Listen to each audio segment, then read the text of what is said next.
Generational racism is the idea of racism and its effect on those in the later generation.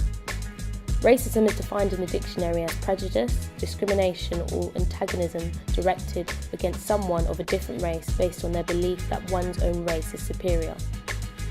In the UK, we are very privileged to live in a multicultural society. In London especially, we are surrounded by masses of religion, culture and race. Diversity fills our neighbourhood, luckily enough, and our generation has been surrounded by a multicultural Britain, but that was not always the case in prior years. We gathered a few individuals who are willing to speak on their experience and opinions on generational racism. We will be following these individuals throughout the documentary.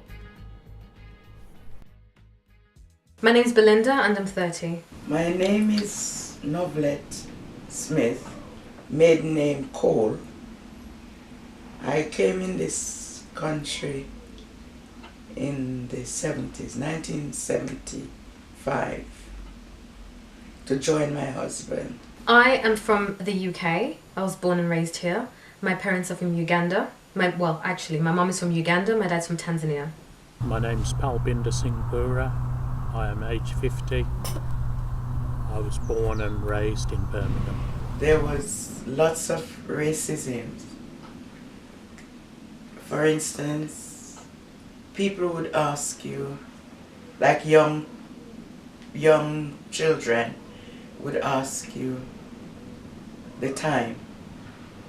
Even if you're not wearing a watch, they would ask you, what is the time? Because they were told that black people was able to tell the time without wearing a watch. Quite frankly, that's a hard question because I know I've had many racist situations. A lot of them I quite tend to forget. But if I had to pick, there would be in and around the workplace. Because I'm so different, people don't know sometimes how to behave around me. I do recall one time I was at an event, it was a diplomatic event, and there was a table serving champagne.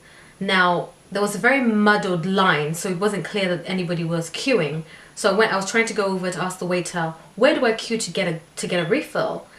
And as I approached the waiter, before I could actually say something, a gentleman behind me came up and tapped me on the shoulder and said, "Excuse me, do you know, in this country we queue?" And I thought, how rude can someone be? What makes him think I'm not from this country?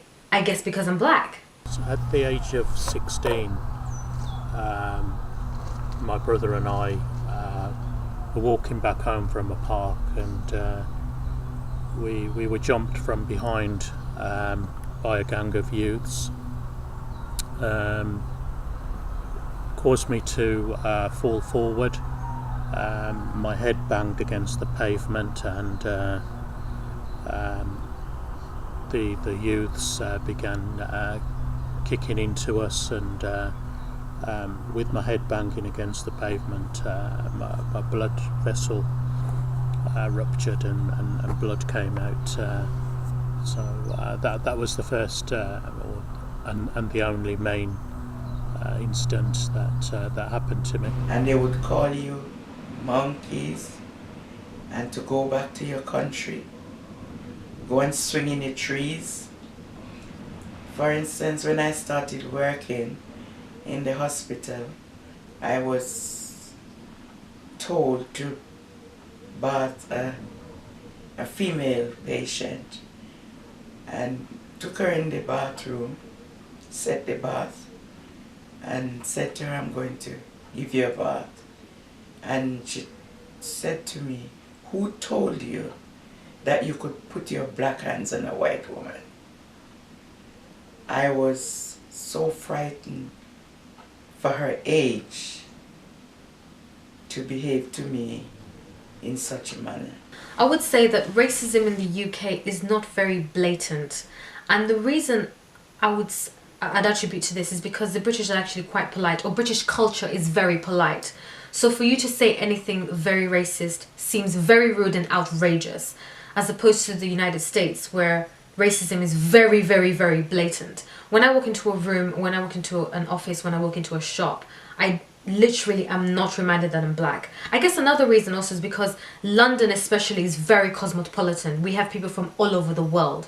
So you're hardly going to ever be the only black person. You're hardly ever going to be the only white person. You have so many people from different mixes, different walks of life within the... It's a good melting pot within the UK.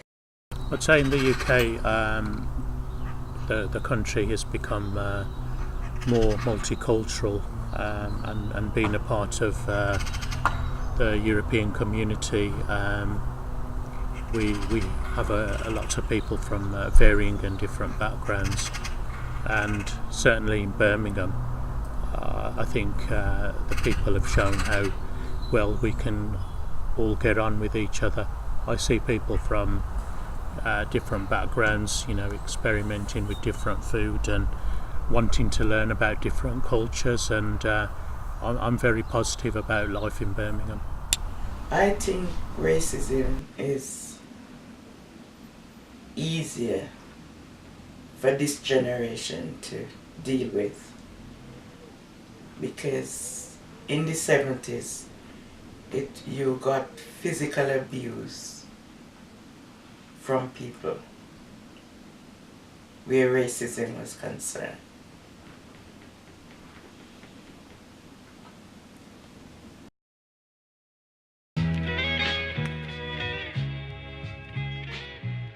Many views of racism have been highlighted from the making of this documentary. However, we can see how things in Britain are positively shifting from previous eras. There is a big sense of community and cohesion throughout the country, which shows us how today's Britain is not the same as the previous era. Individuality is a key aspect of how we choose to live our lives. Ignorance in situation, ignorance towards how people act, or misunderstandings is what hinders us as human beings from being entirely together.